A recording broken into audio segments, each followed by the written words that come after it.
Okay, हमने कुछ properties की थी और उसके एग्जाम्पल, दो ही एग्जाम्पल हैं। ज्यादा एग्जाम्पल आप दूसरी बुक में से देख सकते हैं, आपको एक आइडिया लग जाएगा। इस पे क्वेश्चन देखिए जो अशोक दास में, मैं वही करवा रही हूँ आपको। सो फर्स्ट क्वेश्चन आपके पास में देखिए कि show that circular polarisation state plus and minus introduced in 2.9। वो 2.9 हमने नहीं किया था पोलराइजेशन वाला, लेकिन एनीवेज गिवन है कि प्लस स्टेट इस तरह से गिवन है और माइनस स्टेट इस तरह से गिवन है। हमें ये प्रूव करना है, और यहाँ पे ये एक्स वाई जो है वो डेल्टा एक्स वाई मतलब ऑर्थोनॉर्मलाइजेशन, ऑर्थोनॉर्मल है सेट सारा। तो हमें प्रूव क्या करना है, हमें यहाँ पे show that plus and minus are orthogonal, हमें प्रूव करना है कि ये दोनों ऑर्थोगोनल है। तो कुछ नहीं करना है, हमें यहाँ पे प्लस दे रखा है, यहाँ पे माइनस दे रखा है, इनका प्रोडक्ट ले लेते हैं। प्लस का और माइनस का प्रोडक्ट ले लेते हैं, और वो अगर जीरो आ गया तो ये क्या है, ऑर्थोगोनल हो जाएंगे। तो हमारे पास सबसे पहले देखो यहाँ पर प्लस कैट में दिया हुआ है। कैट को जब ब्रा में कन्वर्ट करते हैं तो उसका कॉम्प्लेक्स कॉन्जुगेट लेना पड़ता है, ये हमें पता है। तो ये प्लस यहाँ से कैट से जब ब्रा में लेंगे तो इसका नोटेशन चेंज हो जाएगा, और जब इसका कॉम्प्लेक्स कॉन्जुगेट लेंगे तो आयोटा जो है वो माइनस आयोटा से रिप्लेस हो जाएगा, बाकी सब टर्म एज इट इज रहेंगे। लेकिन जो जो कैट है वो सब ब्रा में कन्वर्ट हो जाएंगे। जैसे ये कैट है और ये कैट है, तो ये एक्स ब्रा में कन्वर्ट हो जाएगा, ये वाई ब्रा में कन्वर्ट हो जाएगा, आयोटा की जगह माइनस आयोटा आ जाएगा। और ये जो माइनस वाला स्टेट है इसको एज इट इज रहने दो, ठीक है, माइनस वाला स्टेट एज इट इज रहने देंगे। अब हमें प्लस और माइनस को मल्टीप्लाई करना है, तो प्लस हमारे पास ये हो गया, और माइनस में यहीं पे लिख देती हूँ 1/√2, और ये है यहाँ पे x माइनस आयोटा और y। ठीक है, ये इससे मल्टीप्लाई हो गया। x x से मल्टीप्लाई होगा तभी सरवाइव करेगा, और y y से मल्टीप्लाई होगा तभी सरवाइव करेगा, क्योंकि हमें क्वेश्चन में दे रखा है कि x और y जो है ये डेल्टा एक्स वाई के इक्वल है, यानी जब ये दोनों इक्वल नहीं है तो ये वैल्यू जीरो आ जाएगी। तो x को x के इक्वल कर लो। सो यहाँ से 1/√2 और 1/√2 क्या मिलेगा, 1/2, और साथ में x और x, इसकी वजह से हमें 1 मिलेगा।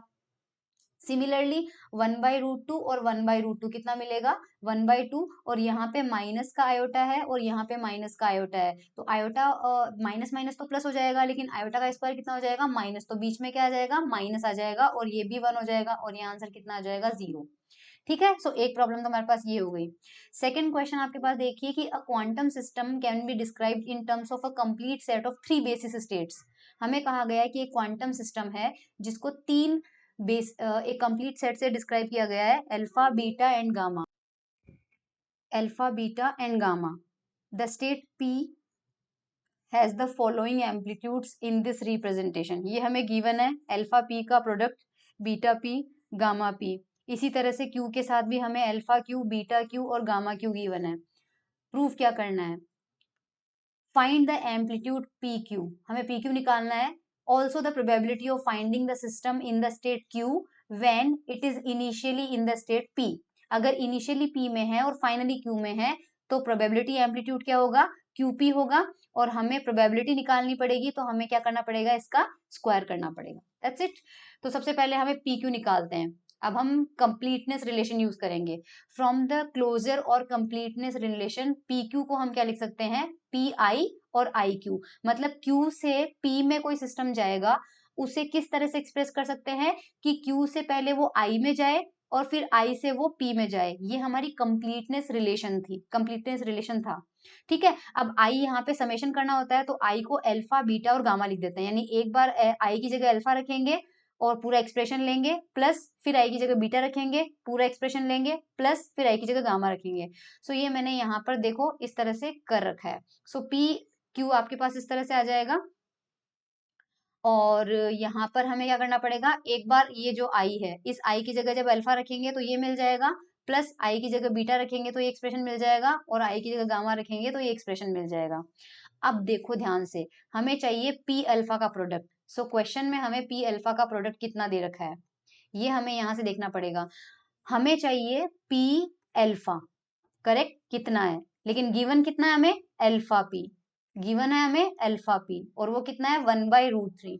हमें पता है कि अल्फा पी जो होता है वो पी अल्फा के कॉन्जुगेट के इक्वल होता है, बट क्योंकि 1/√3 रियल क्वांटिटी है तो अल्फा पी और पी अल्फा सेम ही होगा, इसलिए हम पी अल्फा की जगह क्या रख सकते हैं, 1/√3।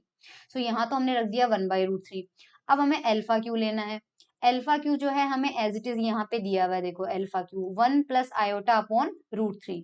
सो 1 प्लस आयोटा अपॉन √3 में हमने यहाँ रख दिया।